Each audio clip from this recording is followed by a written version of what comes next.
the training process is a yin and yang process, in the sense that, yes, I am trying to use exercise to induce signals that drive protein synthesis. I mean, it's my, I'm trying to make more mitochondria. I'm trying to build more capillaries. I'm trying to, at the fundamental level, we're all being molecular biologists. We're trying to create some phenotypic expression of our genes. We're trying to push our genetic potential in a different direction towards more endurance or more strength or whatever, depending on how we're training.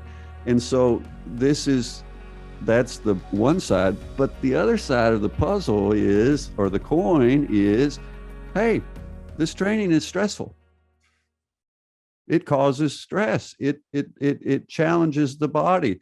It disturbs homeostasis. It does damage. There's damage to muscles. There's immune system challenges. There's inflammation. So then you start to say, okay, that suggests that training becomes, over time, you've got to balance these.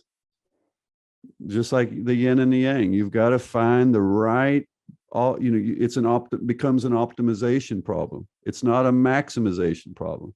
And those are very different, if you know what I mean. Maximize just means well, if I were to just train harder, I'd get better. Harder, better, harder, better, harder, harder, better, better. It doesn't work that way, right?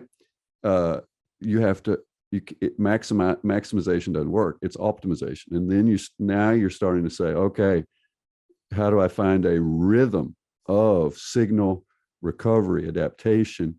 And that's what we're seeing. And the data is coming in. Now we're getting more mechanistic explanations for a lot of this, both on the signaling side and on the stress side, that say, okay, wow, that actually makes sense why this pattern is emerging, this kind of, 80-20 or easy hard, or, I want to be careful with my terminology, but I think there is a lot of progress being made explaining why the athletes have evolved in that direction.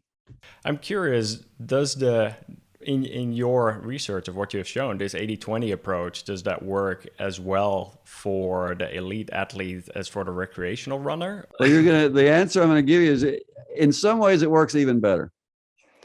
Yeah. And that's weird, I know, but the reality, because here's what I mean.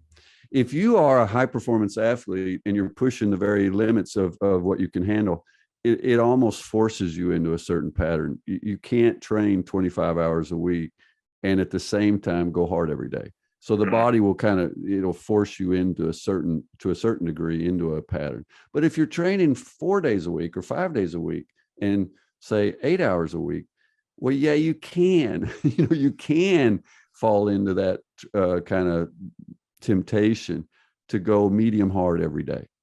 And we see that so often happening, right? Like a lot of athletes spending time in that yellow zone in between, no man's land, not slow enough, not hard enough. And I get it. I mean, it's easy to fall into it. I cycle on this virtual platform, this Zoom. Zwift. I'm sorry, Zwift, not Zoom. We're on Zoom now. But I Zoom around on Zwift. And it's easy to start what we call chasing the squirrels. There's just, oh, that guy, he cycled past me. I think I'll catch up with him, and and then maybe he just thinks he's faster than me. Well, I'll show him. And so you just fall into this. Our egos get us in trouble, and whereas what I always say is, one of the things we see with great endurance athletes like Kipchoge is they have intensity discipline.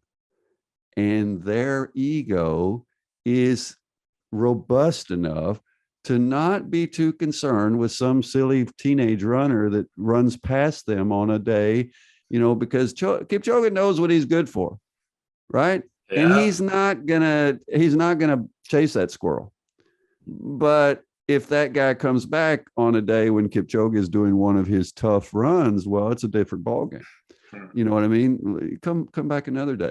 So, yeah. And but recreational athletes, age groupers, the most common training mistake they will make is that regression towards the mean, this medium hard intensity, fairly short workouts, fairly high intensity, repetitive and monotone, a monotone load, and they stagnate, right?